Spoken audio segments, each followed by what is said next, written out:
কাছে দূরে যে যেখানে আছেন আপনাদের সবাইকে স্বাগত জানাচ্ছি। আমি সুলতানা রহমান। আহ, আজ বাংলাদেশের মানুষ সম্ভবত নির্ঘুম রাত কাটাচ্ছে, কারণ কোথায় কি ঘটে, এই যে উদ্বেগ, আশঙ্কা, একটা যে অনিশ্চয়তা, সেই অনিশ্চয়তা মানুষকে এমন করে তাড়িয়ে বেড়াচ্ছে। অন্যদিকে একটা অপরাধ বোধ, কিংবা আমি বলতে পারি যে এমন একটা বোধ আমাদের ভেতরে গত 1 বছর ধরে কাজ করছে, যে কারণে এটা একটা একটা একটা একটা মানে পারমাণবিক বোমার মতো যে কোনো মুহূর্তে লাইডেন হতে পারে, যে কোনো মুহূর্তে বিস্ফোরিত হতে পারে, এমন একটা পরিস্থিতি আমি অনেক দূর থেকে বোধ করছি। আহ কাছে যারা আছেন, যারা দেশে রয়েছেন, তারা আরো ভালো বলতে পারবেন, কিন্তু আমি দূর থেকে, হাজার মাইল দূরে থেকেও সেটি অনুভব করতে পারছি। বা আমি বলেছিলাম যে বাংলাদেশের মানুষ আজকে সম্ভবত একটা নির্ঘুম রাত কাটাচ্ছে। সেখানে এরই মধ্যে ঘোষণা করা হয়েছে যে বাংলাদেশের, বিশেষ করে ঢাকার ছাত্রাবাস যেগুলো রয়েছে, ইডেন কলেজ থেকে শুরু করে বেশিরভাগ কলেজের আবাসিক হোস্টেলগুলো খালি করে দিতে বলা হয়েছে। বিশেষ করে খালি করে বলতে, যারা ছাত্র দলের সঙ্গে জড়িত তাদেরকে হল ত্যাগের নির্দেশ দেওয়া হয়েছে। কে নির্দেশ দিয়েছে, কোথা থেকে নির্দেশ দিয়েছে সেটি সুনির্দিষ্ট করে বলতে পারছি না, তবে একটি স্লোগান পুরো ঢাকায় এখন উচ্চারিত হচ্ছে, সেটি হচ্ছে, যে পথে গেছে লীগ, ছাত্র লীগ গেছে যে পথে, ছাত্র দলও যাবে সেই পথে। এটি কিন্তু আমরা আগে থেকেই বলছিলাম যে মেটিকুলাস প্ল্যান, তাতে শুধুমাত্র আওয়ামী লীগে যে বিতাড়িত হয়েছে তা নয়, আরো 3টি শক্তি কিন্তু বিতাড়িত হবে। এর মধ্যে কে আছে? দ্বিতীয় স্তরে আছে জামাত। তাদেরকে মোটামুটি প্যাকেটজাত করা হয়ে গেছে, এখন শুধু চালানের হয়তো অপেক্ষা, যতটুকু আমি বুঝতে পারি। আমার সঙ্গে অতিথি হিসেবে এখন আমি রাখছি, যুক্ত হচ্ছেন আমার সঙ্গে প্রফেসর নাজমুল হাসান কলিমুল্লাহ। ডক্টর কলিমুল্লাহ, আপনাকে স্বাগত জানাচ্ছি। জি বলুন। ধন্যবাদ। আপনারা নির্ঘুম রাত কাটাচ্ছেন বলে আমি শুনতে পেয়েছি। আপনি সাধারণত নির্ঘুমই কাটান, আপনি নাইট রাইডার, কিন্তু আজকের পরিস্থিতি অনেকের জন্য উদ্বেগের মধ্যে কাটছে।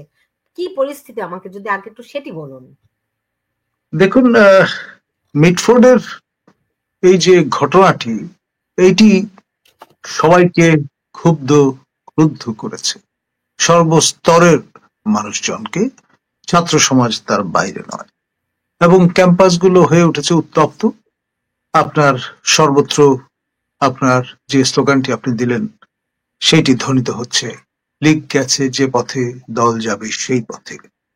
এখন আপনার শোতে এবং এলসওয়্যার আমি আগে বলেছিলাম যে একটা অদৃশ্য শক্তি এখন দেশের দায়িত্বভার নিয়ে বসেছে, এবং সে কারণে আপনার লক্ষ্য হচ্ছে বীর রাজনীতিকরণ। প্রকাশ্য রাজনীতি যারা করেন, দলের পরিচয় যেরকমই হোক না কেন, তাদের সাইনবোর্ড যেরকমই হোক না কেন, তারা প্রকাশ্য রাজনীতির ধারক বাহক বিধায় বিপজ্জনক। সুতরাং এদের একে একে সবাইকে বিদায় করতে হবে। সবচেয়ে বড় রাজনৈতিক দল বাংলাদেশ আওয়ামী লীগ সরকার পতনের সঙ্গে সঙ্গে শীতনিদ্রায় প্রবেশ করেছে, এবং কন্টিনিউয়াস মব ভায়োলেন্সের মধ্য দিয়ে তাদের নেতা কর্মী এবং অঙ্গ সংগঠনের নেতৃবৃন্দ তাদেরকে কাবু করে ফেলার সর্বাত্মক প্রয়াস পরিচালিত হয়েছে সিস্টেম্যাটিক্যালি। এরপর জাতীয় পার্টির পালা, দলকে বিভক্ত করা, তারপর আপনার আওয়ামী লীগের দোসর হিসেবে চিহ্নিত করে তাদের উপরও আপনার জবরদস্তি, জুলুম, মব ভায়োলেন্স সবকিছু ইনফ্লিক্ট করা হয়েছে। রংপুর যেটা হার্টল্যান্ড, সেই অঞ্চলেও আপনার হামলে পড়ার চেষ্টা পরিলক্ষিত হয়েছে। তৃতীয় সবচাইতে বড় টার্গেট হয়ে দাঁড়িয়েছে বাংলাদেশ জাতীয়তাবাদী দলের অঙ্গ সংগঠনগুলো এবং মূল দল, এবং তারই ধারাবাহিকতায় এখন আমরা দেখছি তাদের স্টিগমাটাইজ করা, তাদের আপনার অপাঙ্ক্ত হিসেবে ঘোষণা করার প্রক্রিয়াটি চলছে। চতুর্থ টার্গেট জামাত ইসলামী। তাদের সেই লক্ষ্যে ইতিমধ্যে গ্যাজেট প্রকাশ করা হয়েছে, তাদের স্বাধীনতা বিরোধী দল হিসেবে চিহ্নিত করার যে ডিজুরো কাজটি সেটি ইতিমধ্যে সম্পন্ন হয়েছে। এখন মূলত আনলিশ করা বাকি, এবং সেটি সময়ের ব্যাপার, অবধারিত তেমনটি ঘটবে। এখন মেইন স্ট্রিম 4টি রাজনৈতিক দল যদি নিকেশ হয়ে যায়, তাহলে বাকি যে স্প্লিন্টার ছোটখাটো দলগুলো আছে তাদের টুটি চিপে ধরা খুব একটা কঠিন কাজ হবে বলে সেই অদৃশ্য শক্তি মনে করেন না। প্রফেসর ইউনূস এবং তার যে কোহর্ট, তারা আপনার সেই অদৃশ্য শক্তির বলে বলিয়ান হয়ে তাদের আপনার কগ বা মেশিন হিসেবে কাজ করছে। তারা অফিসিয়ালি ড্রাইভিং সিটে বসে আছেন, কিন্তু পরিচালনা যারা করছে তাদের অঙ্গুলি হেলনে দেশ চলছে। যেমন ধরুন, প্যারিসে বসে পিনাকি ভট্টাচার্য, তার কমরেড যারা অ্যাক্রস দ্য আটলান্টিক আছেন, তারা ব্যাটে বলে খেলছেন, তাদের অঙ্গুলি হেলনে দেশ উঠছে, নামছে। সরকার তাদের ইচ্ছা অনিচ্ছা বাস্তবায়নের সর্বাত্মক প্রয়াস চালিয়ে যাচ্ছে। এখন ব্যক্তি যারা দেশের বাইরে ডুবিয়াস ক্যারেক্টার হিসেবে অবস্থান করছেন, তাদের আপনার কে পরিচালনা করছে, তারা অর্থ সংস্থান কোত্থেকে সংগ্রহ করছেন এবং কাদের পারপাস সার্ভ করছেন সেটি কিন্তু স্পষ্ট নয়। তবে ইতিমধ্যে কন্টিনিউয়াস আপনার মব নিয়ন্ত্রণ এবং তা আনলিশ করার যে মুন্সিয়ানা তারা দেখিয়েছেন, তার মধ্য দিয়ে তারা ইতিমধ্যে সবার মনে এক ধরনের ভয় ঢুকিয়ে দিতে সক্ষম হয়েছে। এবং মজার ব্যাপার হচ্ছে যে বাঙালি সবসময় দ্রোহের বন্যী শিখায় চলে উঠেছে এবং সেভাবে দৃঢ় কণ্ঠে উচ্চকিত হয়েছে, এখন এই 11 মাস কন্টিনিউয়াস ব্যাশিং এর মধ্য দিয়ে সে বাঙালি কেউ যদি আপনার উচ্চকিত হয়, তাকে বরং সবাই মিলে সামাজিকভাবে সাবধান করবার চেষ্টা করে ওয়েলউইশার সেজে, এবং তাকে আড়ালে আবডালে চলে যাওয়ার জন্য অনুপ্রাণিত করে। It is really unfortunate. সেই গেস্টাপো বাহিনী যে কাণ্ডটি করত জার্মানিতে, কিংবা মসোলিনির যে বাহিনী আপনার ফাসিজম ইনস্টিটিউশনালাইজ করবার চেষ্টা করত, সেটাই নব্য রূপে নব্য বরকে আমাদের সামনে এসে হাজির হয়েছে। ধন্যবাদ। স্যার, স্যার আপনি আমাকে একটু বলুন, আজকে রাতটি বিভিন্ন শিক্ষা প্রতিষ্ঠানে কেমন কাটছে এইটুকু একটু বলুন, কারণ আমরা জানতে পেরেছি যে বিভিন্ন জায়গায় বিক্ষোভ হচ্ছে। সেই বিক্ষোভটি মেটিকুলাসলি ডিজাইনে হচ্ছে কিনা? ডেফিনেটলি মেটিকুলাস ডিজাইনের অংশ এটি। আপনার স্বতঃস্ফূর্ত ভাবে এটি উৎসরিত হয়েছে তেমনটি সপ্রমাণের চেষ্টা আছে, এবং অনেকটা যেরকম আমরা জুলাই অগাস্টে ক্যাম্পাসগুলোকে উত্তাল হতে দেখেছি, ঠিক সেই কায়দায় আপনার পরিচালনার চেষ্টা চলছে। এখন ধরুন, তরুণ সচেতন মননকে কাজে লাগানোর ফন্দি ফিকিরের কোনো ছল চাতুরির কোনো অভাব তো ওই অদৃশ্য শক্তির নেই। তারা অ্যারোগেন্স অফ ইউথ কাজে লাগিয়ে আবারও একটি লক্ষ্যে উপনীত হতে চাচ্ছে। আর আপনার রাজনৈতিক ভাবে যেহেতু মোকাবেলা করা অসম্ভব রাজনৈতিক শক্তিকে, সেই জন্য আইসোলেট করে একে একে আপনার স্টিগমাটাইজ করে তাদেরকে আপনার অপাঙ্ক্ত হিসেবে পরিগণিত করবার জোর চেষ্টা পরিলক্ষিত হচ্ছে। জি, মানে ডিভাইড অ্যান্ড রুল ব্রিটিশরা যেমনটি করেছিল, জি, ফলে তারা দীর্ঘদিন শাসন করতে পারে। এখনো আমরা তাই দেখছি। ধরেন, আওয়ামী লীগ বিতাড়িত হয়েছে, জাতীয় পার্টিকে কোণঠাসা করে বিতরণের দ্বার প্রান্তে বিতাড়িতই তারা বলা চলে। এখন বিএনপি আমরা দেখেছি গত 11 মাসে যত রকমের মব ভায়োলেন্স হয়েছে, এর অধিকাংশই, আমি বলবো 90% ভায়োলেন্স বিএনপি করেছে। এই যে কালকে যে পুরানো ঢাকায় যে ব্যবসায়ীকে পিটিয়ে মানে হত্যা করা হয়েছে, মাথা থেতলে, বীভৎস, আমি ওই বর্ণনাগুলো দিতে চাচ্ছি না, হত্যা করা হয়েছে, সেটি বিএনপির নেতা করেছে। এর আগেও অনেকগুলো ঘটনা, মব লিঞ্চিং এর বেশিরভাগ ঘটনাই বিএনপি ঘটিয়েছে, বিএনপির নেতৃত্বে হয়েছে। এখন বিএনপি একটি রাজনৈতিক দল, তারা এই মবতন্ত্রে গেল কেন? দেখুন, মবতন্ত্র তাদের আবিষ্কার নয়।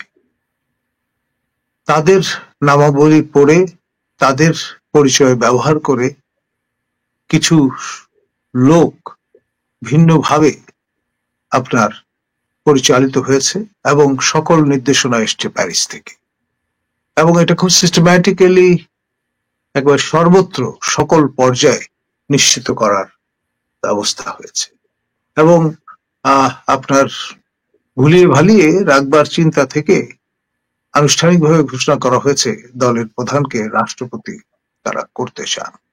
আবার মনে মনে ঠিক করে রেখেছেন যে না, আমার দেশের যিনি সম্মানীয় সম্পাদক, তাকে অর্থাৎ মাহমুদুর রহমানকেই মূলত সেখানে সংস্থাপন করা হবে, ব্যবহার করা হবে খালেদা জিয়ার নাম, সাবেক মাননীয় প্রধানমন্ত্রী। এই যে আপনার কায়দা করে গুড হিউমারে রাখা একটা সার্টেন স্টেজ পর্যন্ত, তারপর আপনার স্টিগমাটাইজ করে আপনার বিস্মৃতির অতলে তলিয়ে দেবার যে প্রচেষ্টা, সেটি আপনার প্যারিস থেকেই মূলত আমরা দেখেছি পরিচালিত হতে।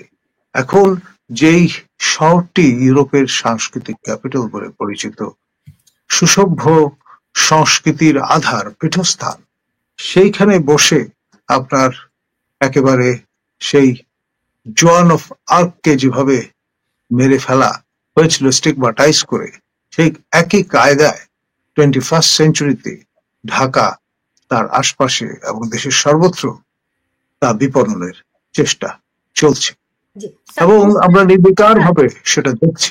জি স্যার, এটা এটা আমি আমি আরেকটুখানি সুনির্দিষ্ট করে আপনার কাছে আসি। আপনি বলছেন যে বিএনপির নাম ব্যবহার করে এই মব কালচার বা মবতন্ত্র চলছে, আমি বলি জঙ্গলিপনা চলছে, জঙ্গলি এরা। তো বিএনপির নাম ব্যবহার করে মানে কি? আমরা এখন যেই যেই পুরান ঢাকার ব্যবসায়ীকে যে হত্যা করেছে, সে বিএনপির কমিটিতে আছে, বিভিন্ন জায়গায় সাংগঠনিক পদে বিএনপির বিভিন্ন পদে আছে। এরকম ব্যক্তিদেরকে আমরা মবের সঙ্গে, মবতন্ত্রের সঙ্গে দেখছি, বিভিন্ন জায়গায় এই ঘটনাগুলো ঘটাচ্ছে। আমি যদি একটু পুরনো রেফারেন্সটি টানি, আমরা ধরেন সার্জিস আলমকে দেখেছিলাম ছাত্রলীগের নেতা হিসেবে। আমরা যেমন আরো কয়েকজনকে দেখেছি শিবির কর্মীকে ছাত্রলীগের অভ্যন্তরে বিভিন্ন কমিটিতেও তারা ছিল। আপনি কি বলতে চাইছেন বিএনপির কমিটিগুলোতেও সুদীর্ঘ কাল ধরে, সুদীর্ঘ সময় ধরে এরকম অন্তর্ভুক্ত হয়েছে সার্জিসদের মতো? দেখুন, আপনার ইনফিল্ট্রেশন সর্বত্রগামী। এটি যত সময় গড়াবে তত ফোরফ্রন্টে আসবে, পরিস্ফুটিত হবে। এটা একটা পুরনো কৌশল, আপনার সেটি খুব মুন্সিয়ানার সঙ্গে এখানে কাজে লাগানোর প্রচেষ্টা আমরা লক্ষ্য করছি। দেখুন, আপনার যে সাফল্য দেখিয়েছেন তারা, আপনার ছাত্রলীগ, যুবলীগ, স্বেচ্ছাসেবক লীগ এবং আওয়ামী লীগের নিরিখে একই রকমের সাফল্য তারা জাতীয় পার্টিতে ভিন্ন কায়দা দেখাবার চেষ্টা করছেন। দলকে দ্বিধাবিভক্ত করার জন্য যা কিছু করা দরকার সবই করা হয়েছে। এখন বাকি মেইনস্ট্রিম সক্রিয় অন দ্য গ্রাউন্ড যে দলটি, সেটি বাংলাদেশ জাতীয়তাবাদী দল এবং তার অঙ্গ সংগঠনগুলো, ছাত্র দল, যুব দল, স্বেচ্ছাসেবক দল। সম্প্রতি চট্টগ্রামে বোরখা পরে একজন যুবদল নেতাকে নৃশংসভাবে হত্যা করা হয়েছে। এখন এই যে আরেকটি ফেজ, সিলেক্টিভ কালিং এর ফেজ, সেটিও প্রয়োজনে তারা ইনফ্লিক্ট আপন করবে। আবার খেয়াল করে দেখেন, গতকাল বোমা মেরে কাঠমান্ডুগামী উড়োজাহাজ উড়িয়ে দেওয়ার একটা ভয়ভীতি প্রদর্শন করা হয়েছে। এর আগে দুবার এরকম কাণ্ড ঘটেছে বিশ্বস্ত সূত্রে জানা গেছে। ফলে নানান কায়দায় নানান ভাবে আপনার মিসগাইড করা, বিভ্রান্ত করা তার প্রক্রিয়া সুচতুর ভাবে কার্যকর করার পলিসি পার্সু করা হচ্ছে। এখন প্রতিষ্ঠান হিসেবে পুলিশ বাহিনীর মেরুদণ্ড ভেঙে গেছে, তারা মনোবল হারিয়ে ফেলেছেন। ফলে আপনার এই যে কাউন্টারাক্ট করা, সেটিও করার দেখবার মতো কোনো লোকজন নেই। সীমান্ত রক্ষী বাহিনী বিজিবির কাজ হচ্ছে সীমান্ত রক্ষা করা, দেশের অভ্যন্তরের ইনেট টু সিভিল পাওয়ার কখনো কখনো তাদের নিয়োজিত করা হচ্ছে, কিন্তু এটি তাদের রেগুলার কাজ নয়। সশস্ত্র বাহিনী ম্যাজিস্ট্রেসি ক্ষমতা নিয়ে আছেন মাঠে, এবং তারাও কিন্তু ইন এ ওয়ে এক্সস্টেড, কারণ একদিন দুদিন নয়, 1 মাস নয়, 11 মাস পার করে দেয়া হয়েছে। আর এটা 18 মাসের বেশি তারা এই ভূমিকায় থাকতে চান না, সেটা মাননীয় সেনাপ্রধান সবাইকে জানান দিয়েছেন। কিন্তু কে শোনে তার কথা? সেনা প্রধানের মুখ নিঃসৃত যে জবান, সেটিকে আপনার অকার্যকর করবার জন্য যা যা করা দরকার সেরকম ঘোষণাই দেয়া হয়েছে। আপনার শফিক মহোদয় বলেছেন জুনে নির্বাচন হবে, আবার সবাইকে বিভ্রান্তির নতুন মোড়কে যাতে জব্দ করা যায় সেই জন্য বলেছেন মাননীয় প্রধান উপদেষ্টা তাকে নির্দেশ দিয়েছেন সকলকে জানান দিতে যে ডিসেম্বরের মধ্যে স্বরাষ্ট্র মন্ত্রণালয়ের যারা ফাংশনারি আছেন তাদের প্রস্তুত থাকতে বলা হয়েছে। তো এই তালবাহানা, এই তামাশা কেন? কারণ নির্বাচন হচ্ছে চিমেরা, অর্থাৎ মরীচিকার মতো একটা বিষয়, যত কাছে যাবেন তত দূরে চলে যাবে। সেইভাবেই প্যাকেজিংটা করেছেন আমাদের মাননীয় প্রধান উপদেষ্টার যে টিম তারা। স্যার, আমি আপনাকে একটা একটা জিনিস দেখাতে চেয়েছিলাম, এখন দেখাচ্ছি। সেটি হচ্ছে যে আপনি দেখবেন যে ইশরাক হোসেন পুরান ঢাকায়, ওই ঢাকা দক্ষিণ সিটি কর্পোরেশনের থেকে যিনি নির্বাচিত হয়েছেন আর কি, দাবি করছেন তাকে মেয়র বানানোর জন্য, তাই তো? তিনি নির্বাচিত হয়েছেন কোর্টের মাধ্যমে, যেটি নিয়ে একটা আসিফ সঙ্গে একটা আসিফের সঙ্গে হ্যাঁ গন্ডগোল আছে, রাইট? তা সে মানে আহনাফ জামান নামে একজন একটি সামাজিক যোগাযোগ মাধ্যমে পোস্ট দিয়েছেন, সেখানে তিনি ইশরাককে নিয়ে লিখেছেন, পুরান ঢাকার ঘটনায় ইশরাক যদি শেল্টার দিতে চেয়ে থাকে তাহলে ইশরাক হোসেন মানে মানে খুবই অকথ্য ভাষায় তাকে তাকে গালাগালি করা হয়েছে, মানে হত্যার হুমকি দেওয়া হয়েছে। হ্যাঁ, আমি পুরোটা জিনিস উচ্চারণ এখানে করলাম না। এখন আহনাফ জামান কে? আহনাফ জামান হচ্ছে গিয়ে সেই আপনার আমি কি বলবো আপনাকে, দাঁড়ান আমি একটু জিনিসটা বের করে নেই। তাকে দেখা যায় হাসনাত, না এই যে দেখুন হাসনাত সার্জিসের সঙ্গে আহনাফ জামানকে দেখতে পাচ্ছি এখানে, হাসনাতের সঙ্গে আছে, এই যে দেখুন এখানে নাহিদ ইসলামের সঙ্গে আছে, এই যে আহনাফ জামান। আপনি বুঝতে পারছেন স্যার? মানে এখন বিএনপিকে কোণঠাসা করার জন্য আজকে যেমন তাদেরকে ছাত্র দলের নেত্রীদেরকে, ইডেন কলেজের নেত্রীদেরকে হলত্যাগ করতে বলা হয়েছে, আরো কয়েকটি ক্যাম্পাসে ছাত্র হোস্টেলগুলো থেকে ছাত্র দলকে বিতাড়িত করার হুমকি দেওয়া হয়েছে এবং তাদেরকে চলে যাওয়ার নির্দেশ দেওয়া হয়েছে। অন্যদিকে বিএনপির নেতাদেরকে আক্রমণ করা হচ্ছে, এরকম হত্যার হুমকি দেওয়া হচ্ছে। ফলে স্পষ্টতই তাদের যে -4 পরিকল্পনা, -4 এর চেয়েও আমি যদি বলি, ওই যে স্লোগানটা তারা এখন এই মুহূর্তে দিচ্ছে, যে পথে গেছে লীগ সে পথে যাবে দল, এই যে কি লীগ গেছে যে পথে দল যাবে সে পথে, এই তো তাদের স্লোগান। এই স্লোগানটা কিন্তু আজকে তারা দিচ্ছে না, একটা জিনিস মনে রাখতে হবে, এই স্লোগানটা কিন্তু তারা প্রথম থেকেই দিচ্ছে অবস্থা বুঝে। কিন্তু আমার মনে হয় এখন তাদের হিটিং মোমেন্ট, ফাইনাল মোমেন্ট এসেছে। আপনারও কি তাই মনে হচ্ছে? ডেফিনেটলি। কারণ হচ্ছে এই যে আপনার লন্ডন থেকে অনলাইনে দল দীর্ঘদিন ধরে পরিচালনা করছেন তারেক রহমান।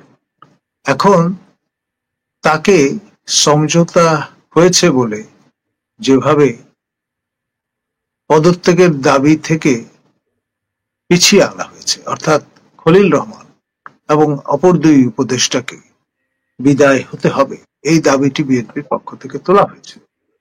এই বৈঠকের পর 13 তারিখের পর এ বিষয় নিয়ে আর কোনো উচ্চবাচ্য হচ্ছে না। ইশরাক মহোদয়কেও কিন্তু তার অ্যাক্টিভিজম থামিয়ে দিতে হয়েছে। এখন মনে রাখতে হবে ইশরাক কে। ইশরাক হচ্ছেন বীর মুক্তিযোদ্ধা সাদেক হোসেন খোকার পুত্র।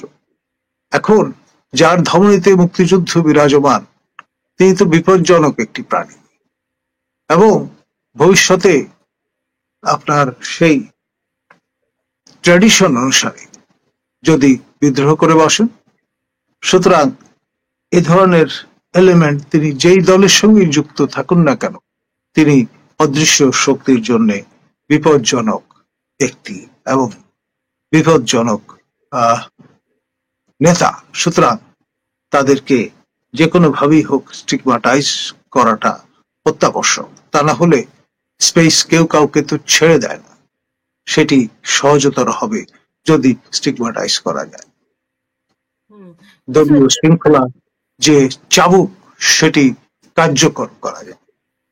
জি স্যার, এখানে আরেকজন সৈয়দ কিউএ তিনি একটি প্রশ্ন রেখেছেন, আমার কাছে ইন্টারেস্টিং প্রশ্নটি মনে হচ্ছে। নতুন আওয়ামী লীগের আত্মপ্রকাশের নাটক রচনা করা হয়েছে, অতি শীঘ্রই সেই নাটক আসতে যাচ্ছে, এই ব্যাপারে কোনো খবর আছে স্যার আপনার কাছে? দেখুন, রিফর্মড আওয়ামী লীগ আপনার স্পেস করে দেওয়ার জন্য আপনার এই প্রথমত বর্তমানে যারা নেতৃত্বে আছেন তাদের স্টিগমাটাইজ করা, তাদের বিচারের বাণী শোনানো এবং ডিমোরালাইজ করবার সর্বাত্মক চেষ্টা চলছে। এখন ধরুন, কাউকে কাউকে গ্লোরিফাই করা, আবার কাউকে কাউকে স্টিগমাটাইজ করা, একই সঙ্গে দুই লাইনে সংগ্রামের মতো কাজ চলছে।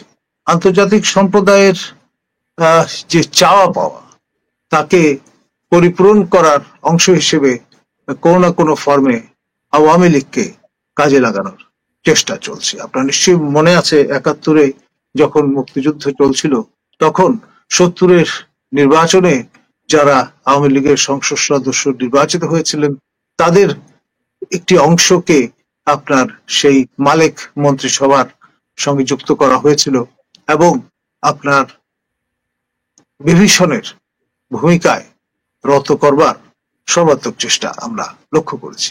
একই পলিসি পারসুয়েশন এখনো চলছে, সুতরাং এতে অবাক হওয়ার কিছু নেই।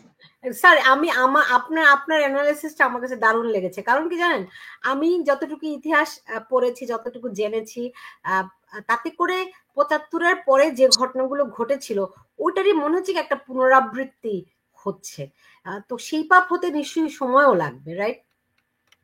খুব বেশি সময় বোধহয় লাগবে না, কারণ তার হাতে প্রচুর সময় নেই। সেই জন্যই ডেসপারেশনটা আমরা লক্ষ্য করছি। এই যে আজকে দেখুন, এই যে আরেকজন লিখেছেন, মাহমুদ সুজন বলেছেন যে আজকে কিন্তু খুলনাতে এক বিএনপি নেতাকে খুন করা হয়েছে এবং যুবদলের নেতা ছিল, তাকে খুন করা হয়েছে। ওই যে খুলনাতে যে আন্দোলন হয়েছে সেখানে সে ছিল। আপনি বুঝতে পেরেছেন স্যার? যে চট্টগ্রাম বলুন, খুলনা বলুন, দিনাজপুর বলুন, সারা দেশেই কিন্তু এই তাণ্ডব চলছে এবং অরাজক একটা পরিস্থিতি তৈরি করা হচ্ছে ঠান্ডা মাথায়। আর তার মধ্য দিয়ে যেটি নিশ্চিত করার চেষ্টা চলছে যে দেশটি আনগভর্নেবল হয়ে গেছে, দেশটি ব্যর্থ রাষ্ট্রে রূপান্তরিত হয়েছে।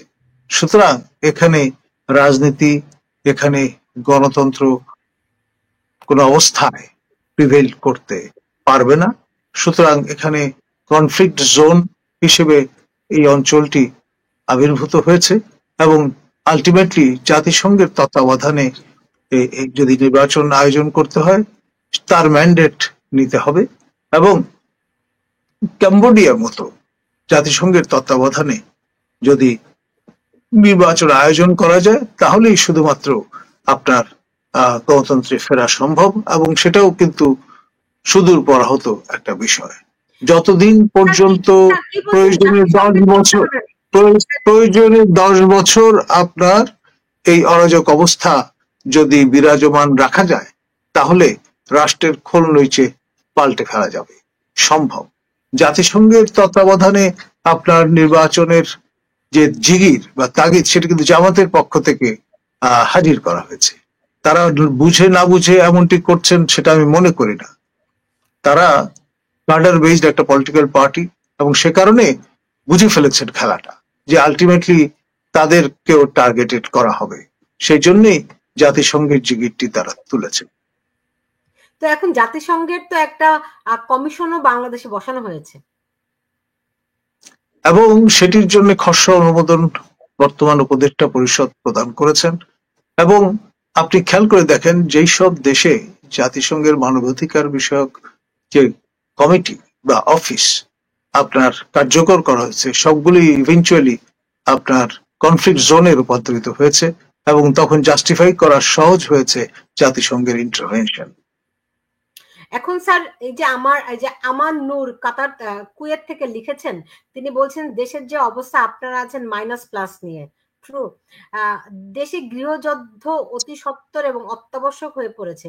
দেশ অভ্যন্তরীণ ও বিদেশি ষড়যন্ত্রের শিকার হয়ে, এই শিকার সেই শিকার নয়, মানে সে শিকার মানে ভিকটিম, ষড়যন্ত্রের শিকার হয়ে ইরাক এবং সিরিয়া অর্থাৎ লিবিয়ার কাছাকাছি পৌঁছে গিয়েছে। যে মন্তব্যটি সংশ্লিষ্ট ব্যক্তি করেছেন অতিশয়োক্তি বলে আমি মনে করি না। আপনি খেয়াল করে দেখেন, দায়িত্বশীল পদে আছেন, সকল মন্ত্রণালয় দেখাশোনা করছিলেন এক সময় উজিরে খামাখা বলে, যিনি শিরোপা অর্জন করেছিলেন, আপনার দপ্তরবিহীন উপদেষ্টা সেই মাহফুজ মহোদয়, তিনি কিন্তু তার ভেরিফাইড ফেসবুক পেজে জানান দিয়েছিলেন যে গৃহযুদ্ধ অত্যাসন্ন।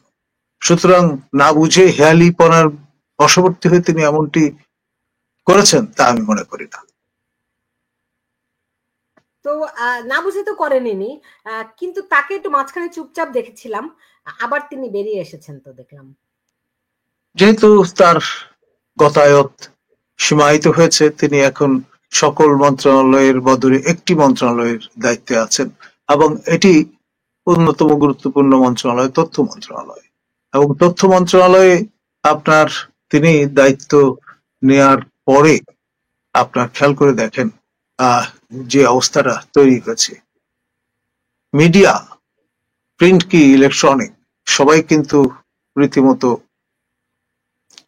সেই বাঘে ছাগে এক ঘাটে পানি খায়, সেই রকম একটি অবস্থায় নিপতিত হয়েছে। অনেক আপনার মিডিয়া আউটলেট রীতিমতো সন্দেহভাজন আপনার পরিচিতি অর্জন করেছেন, এমনকি দুদকের পক্ষ থেকেও নোটিফিকেশন হাজির করার প্রক্রিয়া চলছে। অর্থাৎ স্থায়ীভাবে স্টিগমাটাইজ করে তাদেরকে এই স্পেস থেকে সরিয়ে দেয়া। ক্রমে ক্রমে স্টাইলটা সেই গেস্টাপো বাহিনীর মতো, জার্মান নাৎসি যুগে যা আমরা প্রত্যক্ষ করেছি। আপনার স্লোগান ফ্যাসিবাদের বিরুদ্ধে, কিন্তু স্টাইলটা নব্য ফ্যাসিবাদী ধারায়, অর্থাৎ আরেক কাঠি সরেস। সুতরাং এই দুঃখ রাখবেন কোথায়? জি, মানে আওয়ামী লীগ এই সরকারকে দেখলে তো যে কেউ বলবে আওয়ামী লীগ ছিল ধোয়া তুলসী পাতা। এখন এখন এই সরকার যেরকম ফ্যাসিস্টের ফ্যাসিস্ট, মানে ভয়ঙ্কর। আওয়ামী লীগ সরকার তো ফ্যাসিস্ট ছিল না, আওয়ামী লীগ ছিল কর্তৃত্ববাদী সরকার। এই সরকার রিয়েল অর্থেই ফ্যাসিস্ট, রাইট? সকল কাউন্টে সবকিছুকে ছাড়িয়ে গেছে তারা। আপনার 9 মাসের যে যুদ্ধকালীন পরিস্থিতি ছিল 71-এ, তখনও কিন্তু এরকম অরাজক পরিস্থিতি বিরাজমান ছিল না। আমার তখন শৈশবকালীন বয়স, তখন কিন্তু চোখের সামনে দেখেছি। তার মধ্যেও কিন্তু মানুষের মধ্যে সহমর্মিতা ছিল, মানুষের মধ্যে সহযোগিতার মনোভাব ছিল। তা না হলে আপনার প্রতিটি জনপদ কিন্তু সিরিয়ায় রূপান্তরিত হতো, সেটা হয়নি। মানুষ নিরাপদ আশ্রয় পেয়েছে, নিশ্চিন্ত মনে শহর ছেড়ে গ্রামে গিয়ে আশ্রয় নিতে সক্ষম হয়েছিল, পৌঁছাতে পেরেছিল। স্যার এখন যদি হতো তাহলে সেটা কখনোই সম্ভবপর হতো না। বাংলাদেশ হয়ে দাঁড়িয়েছে আমাদের হুমায়ুন আজাদের ভাষায় ডাকাত গ্রাম। এবং সেই গ্রামে ডাকাত পড়েছে, কিন্তু মানুষ এখনো উপলব্ধি করতে পারছে না যে তার গ্রামে ডাকাত পড়েছে। এটাই ভয়ঙ্কর, এটাই সব। কারণ আমি বুঝি আমার দেশের মানুষকে, আমি যতখানি চিনি, তারা যদি একবার বুঝতে পারে যে দেশে ডাকাত পড়েছে, তারা কাউকে ছাড়বে না। কিন্তু মানুষকে জাগানোটা খুব কঠিন একটি কাজ। তাদের কাছে পৌঁছানোর সব মাধ্যম এরা বন্ধ করে দিয়েছে। এটাই সবচেয়ে আতঙ্কের কথা। এবং আমরা বুঝতে পারি যাতে করে মানুষকে জাগানো না যায়, সেই জাগানোর যত রকম মাধ্যম আছে, বিশেষ করে গণমাধ্যমকে তারা সবার আগে দখল করে একদম ধ্বংস করে দিয়েছে। যাই হোক, আমি এখানে দেখছি শহীদুল ইসলাম একটি মন্তব্য করেছেন, ভেরি ইন্টারেস্টিং। তিনি বলছেন যে বিএনপি জানতো আওয়ামী লীগকে নিষিদ্ধ করতে পারলে নেক্সট টার্গেট হবে বিএনপি, তাই শুরুতে আওয়ামী লীগ নিষিদ্ধের বিরোধিতা করেছিল। কে জানে কোন কারণে তারা নিষিদ্ধের পক্ষে গেল। বিএনপি নেতাদের প্রজ্ঞার অভাব আছে। ডক্টর কলিমুল্লাহ, আমরা দেখলাম যে কথা কিন্তু ঠিকই বলেছে শহীদুল আলম, যে বিএনপি কিন্তু আওয়ামী লীগের নিষিদ্ধের বিপক্ষে ছিল। হঠাৎ করে তারা ইউটার্ন নিয়ে নিল। তারা ডিসেম্বরের মধ্যে নির্বাচনের কথা খুব জোরে সোরে বলেছিল, হঠাৎ করে তারা ইউটার্ন নিয়ে নিল। সংকটটি কোথায় বিএনপির? দেখুন, এই অদৃশ্য শক্তি প্রবল এবং প্রবলতর, তো ফলে তাদের সঙ্গে এটে ওঠা মুশকিল। এখন যেহেতু প্রকাশ্য রাজনীতি তারা করেন, সেজন্যই তাদের কাছে মনে হয়েছে কিছুটা ছাড় দিয়ে হলেও যদি সিন্দাবাদের দত্ত কাঁধ থেকে নামানো যায়। মজার ব্যাপারটা হচ্ছে, সিন্দাবাদের দত্ত তো কাঁধ থেকে নামার জন্য আসেনি, তারা রীতিমতো গেড়ে বসবার জন্যই এই আচরণ করছে। সুতরাং এটা এস্টিমেশনের একটা ব্যাপার আছে। আপনি ভাবছেন একরকম, হচ্ছে আরেক রকম, এবং এটি আপনার যে পরিস্থিতি, তা এইরকম একটি আবহ তৈরি করে ফেলেছে ইতিমধ্যে।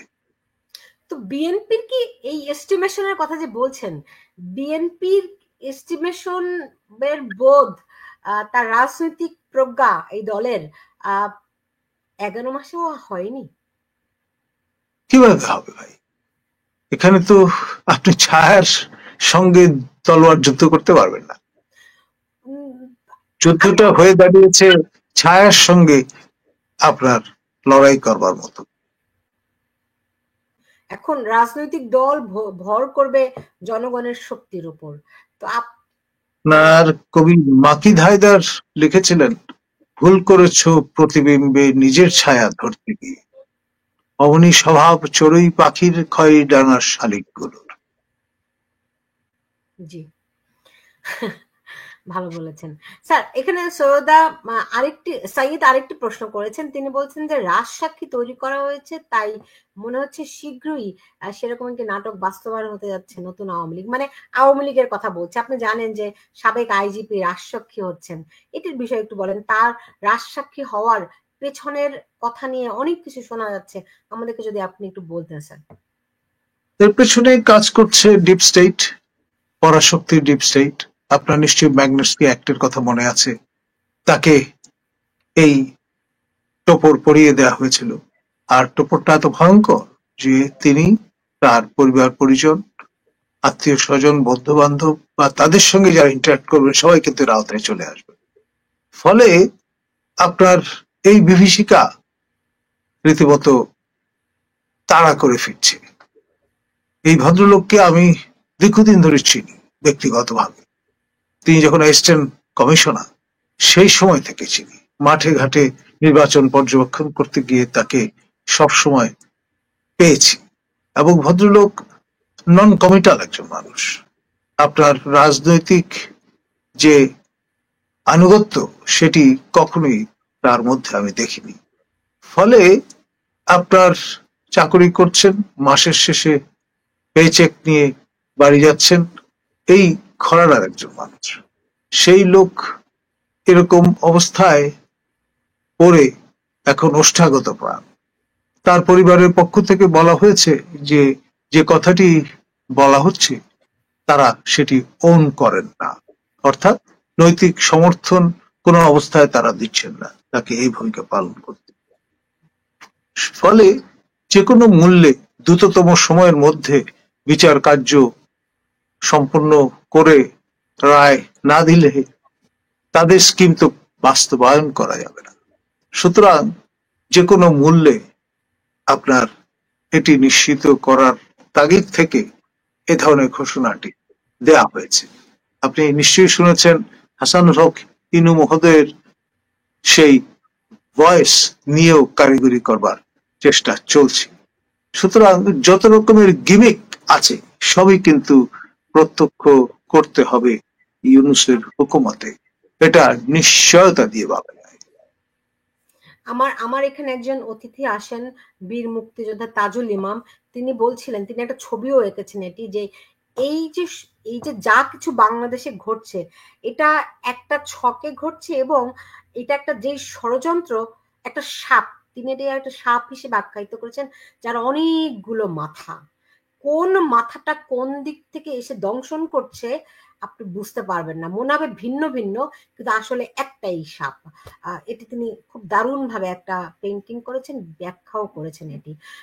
আজকে এই যে একজন মন্তব্য করেছেন এখানে অলরেডি, সেটি হচ্ছে তিনি বলছেন যে এখন এনসিপি বিএনপি কে নাই করে দেবে। আফটার অল প্রফেসর ইউনূসের সেই স্বপ্নের বাস্তবায়ন করবার গুরু দায়িত্ব তাদের ঘাড়ে, এবং প্রফেসর ইউনূস সময় নিতে ভালোবাসেন, কিন্তু যখন অ্যাপ্রোপ্রিয়েট সময়টা চলে আসে তখন কিন্তু তিনি আর থির থাকেন না। দংশন না করে এই সাপের কোনো উপায় থাকে না। রাইট। তো ডক্টর ইউনূসের সামনে কোনো পথ খোলা নেই। এখানে একজন মন্তব্য করেছেন, 5ই আগস্টের আগে যদি কোনো ঘটনার জন্য শেখ হাসিনা দায়ী হয়ে থাকেন, তাহলে 5ই আগস্টের পরে কেন এই সরকার দায়ী থাকবে না? আন্তর্জাতিক খ্যাতিসম্পন্ন ব্যক্তি কেন দায়ী থাকবে না? দেখুন, আপনার পাপ বাপ কেউ ছাড়ে না। প্রফেসর ইউনূস একের পর এক যে কাণ্ডগুলো তার নাম দিয়ে ঘটানো হয়েছে এর দায়িত্ব তাকে নিতেই হবে। সুতরাং আপনার এখন আর এসব চিন্তা করে লাভ কি? আর এখান থেকে হঠাৎ করে সরে যাওয়ার কোন রকমের নাটক করেও কিন্তু তিনি নিস্তার পাবেন না। তার শরীরের সর্বত্র অবয়বের সবখানে আপনার ছোপ ছোপ রক্ত লেগে আছে। সুতরাং এই যে মার্ডারাস চেহারাটা, সেটি তিনি লুকোবেন কি করে? তিনি শান্তিতে নোবেল পেয়েছেন অশান্তি করবার জন্য। আপনার শান্তি প্রতিষ্ঠা করার ক্ষেত্রে তার ন্যূনতম কোথাও কোনো অবদান আছে কিনা এটা কেউ দেখাতে পারবেন না।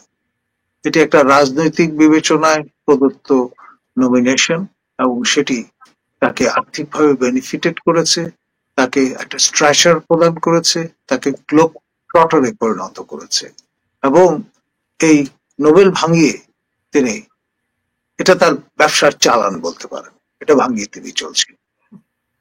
স্যার, এখানে এম এ কাসেম বলেছেন, তিনি অনেক কিছু বলেছেন। আমি সরাসরি আপনাকে প্রশ্নটি করি, আমাদের দেশপ্রেমিক কোট আনকোট দেশপ্রেমিক সেনাবাহিনী কি করছে? কোথায় আমাদের সেনাপ্রধান? সেনাপ্রধান কি আছেন বাহিনীতে এখনো? ডেফিনেটলি আছেন, তিনি অবশ্যই আছেন। সিরিয়াসলি স্যার, সেনাপ্রধান আছেন? Definitely, sure sir? কোনো সন্দেহ নেই। তিনি একজন পেশাদার সৈনিক, সমন্বয়ক, এবং সে কারণে এখন পর্যন্ত তিনি ধৈর্য ধরে আছেন। তিনি আমাদের মহামান্য রাষ্ট্রপতির প্রতি আনুগত, বিশ্বস্ত, এবং কদিন আগে বছর খানেকের নীরবতা ভেঙে মহামান্য রাষ্ট্রপতি সেনানিবাসে এসেছিলেন, তিনি ফটো সেশনে যুক্ত হয়েছিলেন, এবং পিজিআর এর যে প্রতিষ্ঠা বার্ষিকী সেটি অবজার্ভ করে গেছেন। সেখানে ৩ বাহিনীর প্রধানবৃন্দ স্যার সেটা নিয়ে আপনার সঙ্গে উপস্থিত ছিলেন। এখানেই আমার এই প্ল্যাটফর্মে আমরা আয়োজন করেছিলাম, আপনি বলেছেন আই আন্ডারস্ট্যান্ড, কিন্তু আপনি আমাকে বলুন সেনাপ্রধান বলেছিলেন এই দেশের দায়িত্ব তার, 5ই আগস্ট তিনি এই ঘোষণা দিয়েছিলেন, তারপরে কোথায় তিনি? তারপরে তিনি বলেন এনাফ ইজ এনাফ। আর কত এরকম প্রাণ গেলে তার এনাফ হবে, আমরা কি জানতে চাইতে পারি তার কাছে? দেখুন, তিনি সুশৃঙ্খল একটি বাহিনীর নেতৃত্ব করছেন। অফিসিয়াল যে ফাসাদ, তার মধ্যে থেকেই কিন্তু তাকে অপারেট করতে হচ্ছে। প্রতিরক্ষা মন্ত্রণালয় কার হাতে? প্রফেসর ইউনূস এবং খলিল সাহেবের হাতে। এখন ক্লাইভের সময় আমরা যেমন দ্বৈত শাসনের পাল্লায় পড়ে রীতিমতো মন্বন্তরের সম্মুখীন হয়েছিলাম, সেরকম একটি দ্বৈত শাসন চলছে এখন বাংলাদেশে। ফলে এরকমটি হবে, সেটাই তো স্বাভাবিক। না না না, আমি আপনার কথা মানতে রাজি না। তাহলে তিনি কেন 5ই আগস্ট বলেছিলেন যে এই দেশের দায়িত্ব তার? তারপরে ওয়াকিবহাল মহলের মতে দুবার তাকে সরিয়ে দেবার চেষ্টা হয়েছে। এখন এই পরিস্থিতিতে তার পক্ষে যতটুকু রেস্ট্রেইন দেখানো সম্ভব তাই তিনি দেখাচ্ছেন। স্যার এই যে আরেকটি বিষয় শেখ শিপন বলেছেন, এটা নিয়ে আমি আজকেও একটু আলোচনা করেছিলাম। 15 বছর কেন, আমরা কি কোনোদিনও দেখেছি কোন মসজিদের ইমামকে কোপানো হয়েছে? এখন ধরুন, যিনি নেতৃত্ব দিচ্ছেন তার বিশ্বাসের জায়গাটা নিয়ে তো জাতীয় আলোচনা ইতিমধ্যে আমরা প্রত্যক্ষ করেছি। মেইনস্ট্রিম 4টি রাজনৈতিক দলের পক্ষ থেকেই প্রত্যক্ষভাবে সন্দেহের আপনার তীর ছুড়ে দেওয়া হয়েছে। তার হৃদয়ে পবিত্র আত্মা ভর করেছে কিনা সেটা নিয়ে সরেজ আলোচনা জমে উঠেছে। তার প্রথমা স্ত্রীর হাত ধরে তিনি যেই বিশ্বাসী হয়েছেন, বিশ্বাস স্থাপন করেছেন, সেইটি পরিত্যাগ করেছেন কিনা সেটির কোনো প্রমাণ কিন্তু আমরা এখন পর্যন্ত পাইনি। তিনি তার পক্ষ থেকে জানান দেননি। কত বিষয়ে তিনি নানান রকমের জানান দেওয়ার চেষ্টা করেন, কিন্তু এ বিষয়টা তিনি নিশ্চুপ। ফলে আমরা তাকে শুধুমাত্র ওয়াজেব যে শর্ত সেটি পালন করার ব্যাপারে আগ্রহী দেখি। সেখানে আবার লোক সেট করা থাকে, তারা বলে আপনাকে 5 বছরের জন্য আমরা মস্তদে দেখতে চাই, দালালদের কথা শুনবেন না। এখন সেটা তাকে আবেগ তাড়িত করে, আবেগ আপ্লুত করে, এবং তার রেফারেন্স দিয়ে তিনি আল জাজিরার মতো গণমাধ্যমে সাক্ষাৎকার প্রদান করেন এবং জানান দেন যে ঈদের মাঠের মুসল্লিরা তাকে 5 বছরের জন্য চায়। স্যার এখানে ধ্রুপদ প্রশ্নটি করেছেন, মন্তব্য বলা যেতে পারে, বিএনপির কর্মকাণ্ড যেন নেতিবাচক হয় সেটাও কি ডিজাইন করা, যেন চাঁদাবাজি করতে পারে আর ফাঁদে পা দেয় তারা? ডেফিনেটলি সে গ্র্যান্ড স্কিমের অংশ। আপনার যেখানে একটি রেজিম ফেলে দিতে পারে তারা, সেখানে এটি তো রীতিমতো সহজ কাজ তাদের জন্য। এটা খুব ইন্টারেস্টিং। আমি মাঝে মধ্যে ভাবি এই প্রশ্নটি করব, নানান কারণে করা হয়ে যায় না। আমি খোঁজও নিতে চাই। আমাদের স্পিকার শিরিন শারমিন চৌধুরী, আমরা জানি তিনি সেনা সেনা তত্ত্বাবধানে আছেন, তার অবস্থা কি? এখানে তিনি মন্তব্য করেছেন যে শিরিন শারমিন চৌধুরী কি এই সরকারের শেষ দাবার চাল হতে যাচ্ছেন? দেখুন, সেই চেষ্টা ইতিমধ্যে করা হয়েছে এবং আমি যতটুকু শুনেছি জানি তিনি কোঅপারেট করেননি, কোল্ড শোল্ডার দেখিয়েছেন, তিনি প্রত্যাখ্যান করেছেন ও এ ধরনের ভূমিকা। সেটা আপনি বলছেন যে আওয়ামী লীগকে দায়িত্ব নেওয়ার ক্ষেত্রে, রাইট? জি, জি, সেই ব্যাপারে আওয়ামী লীগ তিনি নতুন করে অস্বীকৃতি প্রদান করেছেন। আওয়ামী লীগকে নতুন করে সাজানোর জন্য, মানে মাইনাস শেখ হাসিনা করার জন্য তারা শিরিন শারমিন চৌধুরী, ওদিকে আইভি রহমান নাকি নারায়ণগঞ্জের কি নাম, সেলিনা হায়াত আইভি, সেলিনা হায়াৎ রাইট, রাইট, এবং সাবেক রাষ্ট্রপতি হামিদুল আব্দুল হামিদ। আব্দুল হামিদকে, এই তিনজনকে নিয়ে, সাবের হোসেন চৌধুরী, এই চারজনকে জি। নিয়ে অনেক কথাবার্তা হয়েছে, কিন্তু তারা কেউই রাজি হননি। এমনকি আমি স্যার জানি তৃণমূলের সঙ্গে আমার, আওয়ামী লীগের তৃণমূলের অনেকের সঙ্গে আমার কথা হয়েছে, তারাও শেখ হাসিনা ছাড়া আর কাউকে গ্রহণ করতে রাজি নয়। মানে দলের ভেতরে শেখ হাসিনার প্রশ্নে মানুষ একেবারেই, মানে দলের কর্মীরা, সেটি যে পর্যায়েরই হোক না কেন, তারা একদম একাট্টা, তারা শেখ হাসিনা ছাড়া অন্য কাউকে মানতে রাজি নয়। আপনিও নিশ্চয়ই সেটি জানেন।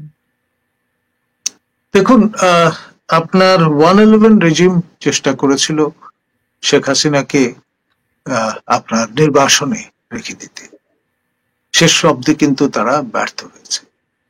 খালেদা জিয়া তো দেশান্তর হতে চাননি টু স্টার্ট উইথ, ফলে এই দুই নেত্রীর কারণে 111 রেজিম ফেল করে গিয়েছে। এখনো যারা প্রকাশ্য রাজনীতি করেন এবং হাল ধরে আছেন সংশ্লিষ্ট দলগুলোর, তারা দৃঢ় প্রতিজ্ঞ যদি থাকেন, তাহলে কোনো অবস্থায় কোন রকমের ষড়যন্ত্র কার্যকর করা সম্ভবপর হবে না। বাংলাদেশ তার ঠিকানা খুঁজে পাবে। এখানে একজন একটি মন্তব্য করেছেন, শেখ শিপন। তিনি বলেছেন যে আমি গতকাল একটি রিপোর্ট করেছি, একটা অনুসন্ধানী প্রতিবেদন তৈরি করেছি, অনেকদিন পরে একটা অনুসন্ধানী প্রতিবেদন আমি করেছি। আপনি জানেন স্যার, আমি নিজে একজন অনুসন্ধানী সাংবাদিক। গতকাল যে প্রতিবেদনটি করেছি, বাংলাদেশের মিডিয়া কিভাবে আসলে মেটিকুলাসলি ডিজাইনড ছিল, সেটি আপনারা অনেকে দেখতে পারেন। প্রতিবেদনটা আমার এখনো আছে। এখানে শেখ শিপন, আমি সেটা প্রত্যক্ষ করেছি। জি, এখানে একজন মন্তব্য করেছেন যে যমুনা টিভির উপস্থাপিকা রোকসানা আঞ্জুমান একজন জঙ্গিবাদী, ওর বিষয়ে কোনো মন্তব্য করুন। দেখুন, আপনি ব্যক্তিগতভাবে কাউরে আক্রমণ করেন না, বা করাটা ঠিক নয়। একজন উপস্থাপিকা, ঠিক আছে, ফাইন, হ্যাঁ, আমি কোন নীতির সঙ্গে আপোষ করব, কোন নীতির সঙ্গে আপোষ করব না, এগুলো অনেক ওরিয়েন্টেশনেরও ব্যাপার আছে, শিক্ষারও ব্যাপার আছে, আন্ডারস্ট্যান্ডিং, প্রফেশনালিজমেরও ব্যাপার রয়েছে। ফলে আপনারা ব্যক্তিকে টার্গেট না করে আপনারা পুরো মেকানিজমটা বোঝার চেষ্টা করেন। মেকানিজমটাই এরকম যে আপনি ওই ফাঁদে পড়বেন, কিংবা আপনি মানে আপনি নিজে কখন গুটি হয়ে যাচ্ছেন, ইউ নেভার নো। আমি কি ভুল বললাম স্যার? না, আপনি অতিশয়োক্তি করেছেন বলে আমি মনে করি না। বিষয়টা ওই যে ছায়ার সঙ্গে লড়াই করবার মতো একটা বিষয়। আপনি যেখানে যাবেন, ছায়া আপনার সঙ্গে সঙ্গে যাবে। আপনি আছেন বলেই ছায়াটি আছে। বিষয়টা অনেকটা সেই রকম অপরিহার্য এটা যে বিষয়। স্যার ধরি মাছ নাচুই পানি উত্তর দিলেন, কিন্তু মানুষের যে দায়িত্বটি আছে সেই জায়গাটা যদি একটু বলেন। আমরা মানুষরাও কিন্তু অত সচেতন না স্যার। আমাদেরকে আসলে ক্রিটিক্যাল মাসে রূপান্তরিত হতে হবে, প্রশ্ন করতে শিখতে হবে, এবং সেই সঙ্গে যাহাই তাহাই বস্তুর নিশ্চয়তার সঙ্গে সাদাকে সাদা এবং কালোকে কালি বলতে হবে। জি স্যার, এখানে হোসাইন আহমেদ হারুন একটি মন্তব্য করেছেন যে সবাই সেনাবাহিনীর সমালোচনা করতে ভয় পায়। আপনিও নিশ্চয়ই ভয় পান, আপনি মনে করবেন আপনি বাহিনীর একজন। হ্যাঁ, তাই না, দেখুন, কনস্ট্রাকটিভ ক্রিটিসিজমের স্পেস কিন্তু আছে, এবং সেই জন্যই দরবার আয়োজন করা হয়। শেষে বলা হয় কারো কোনো ডাউট আছে কিনা, তখন খোলামেলাই কিন্তু কথা বলবার চল আছে। Part of the system.